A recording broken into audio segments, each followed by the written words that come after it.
Your ability to communicate ideas persuasively is the single greatest skill you need to accomplish your purpose and goals. And being able to communicate with influence and impact in the 21st century needs a 21st century model of communication. To communicate with influence and impact, we need to use hugs. Hugs is a neuroscience-based model for influential and impactful communications. My name's Dr. John Kenworthy, and welcome to this part.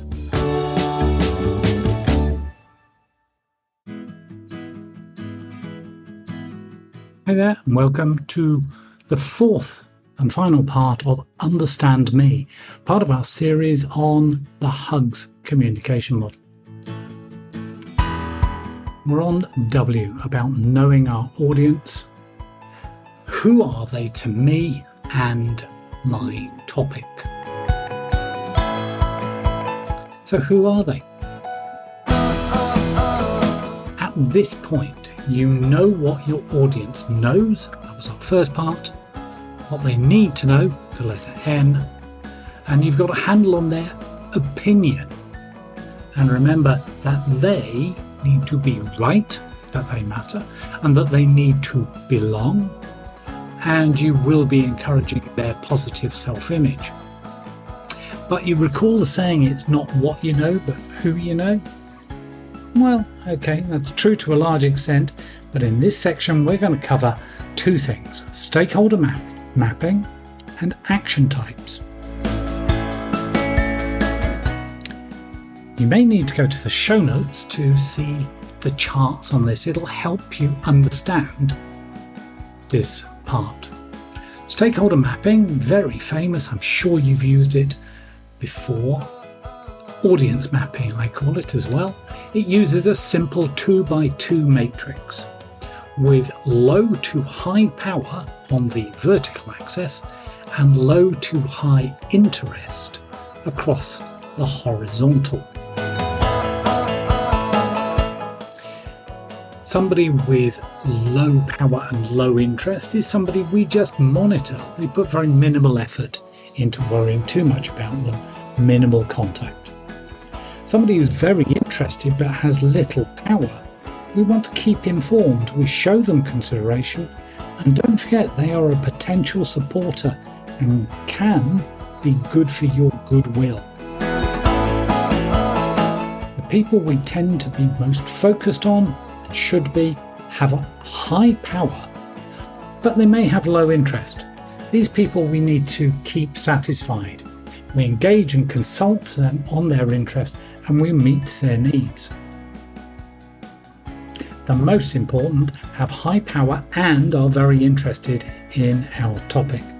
These people we manage closely.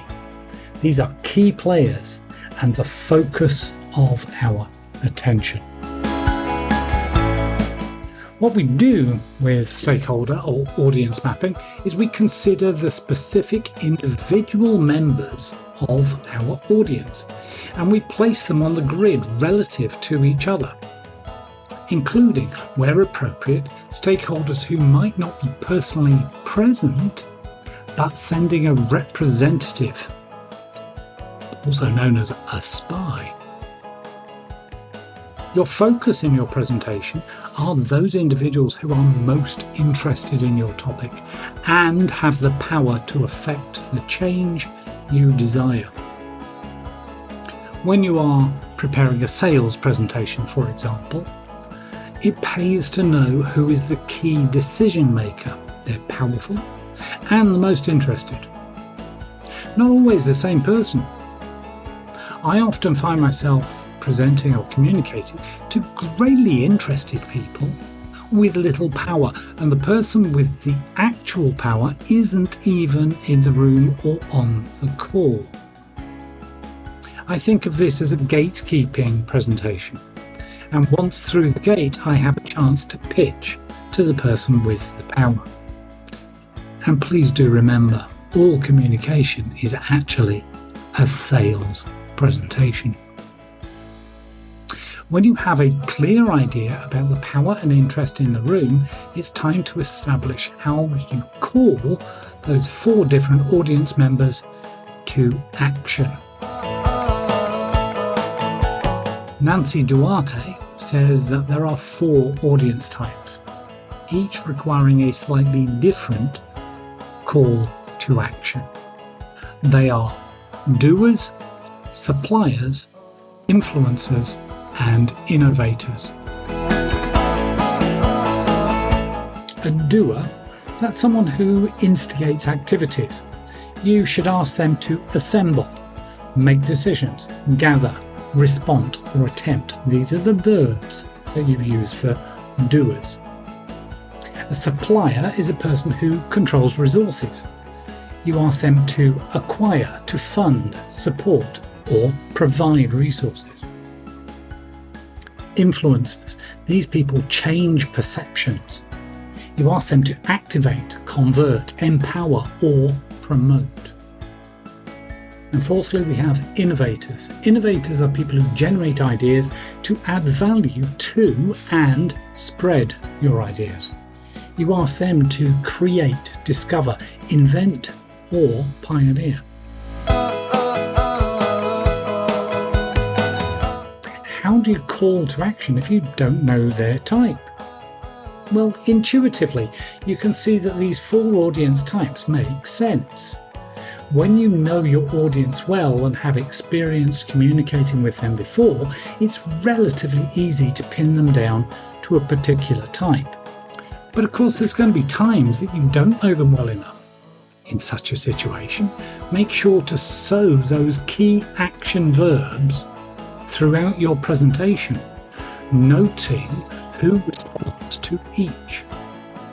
Usually shown through greater attentiveness, a smile, a nod, or simply paying attention.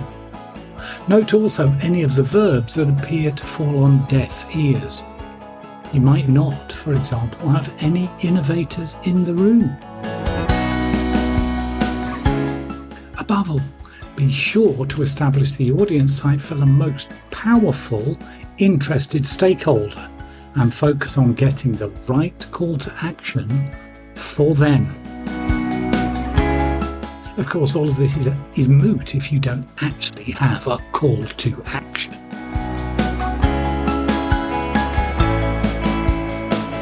Your call to action for this episode is to identify your audience, map them on a simple power interest grid, and work out, if you can, their audience type. I use post-its on a whiteboard. I use Miro, an online whiteboarding tool, to do this. And I've got a link in my show notes for you to a blank Miro template that you're very welcome to use. I use this to help me in planning. And once I've identified the key stakeholders, high power, high interest, I take a little longer to get to find out what they know and specifically what they need to know, and take a little extra effort to understand their opinion and create a call to action that will activate them to fund the resources we need to make the change that they need. And on that template, you'll also map your trust and respect matrix actions, which you can find linked also in the show notes. We've gone through the 4 key areas of getting to know your audience. What do they know? What do they need to know? What is their opinion? And who are they? This takes some work, and whilst it is very tempting to think, oh, this takes too long, John, it does take time. But here's the great thing: when you do this up front, your chances of influencing and making an impact increase multiple times. So you only have to influence and present or communicate once, maybe twice for 2 meetings. Compare that to what you're doing now. Try it out.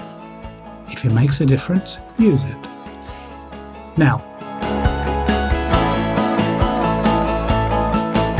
coaching clients of mine use a form that is available on the Advantage coaching system.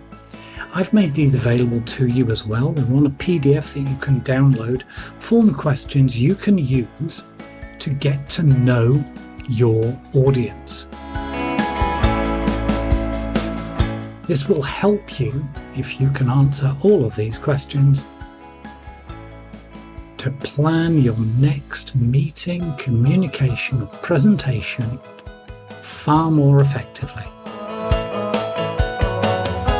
Be greatly best.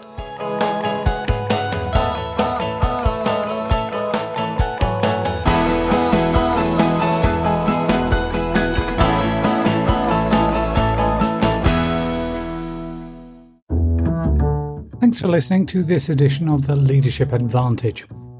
If you'd like to learn more about how you can unlock your talent, unstuck your potential, and unleash your performance so that you can have joy at work and your team can have cohesion of unity and effort for good success, then visit us at leadershipadvantage.com.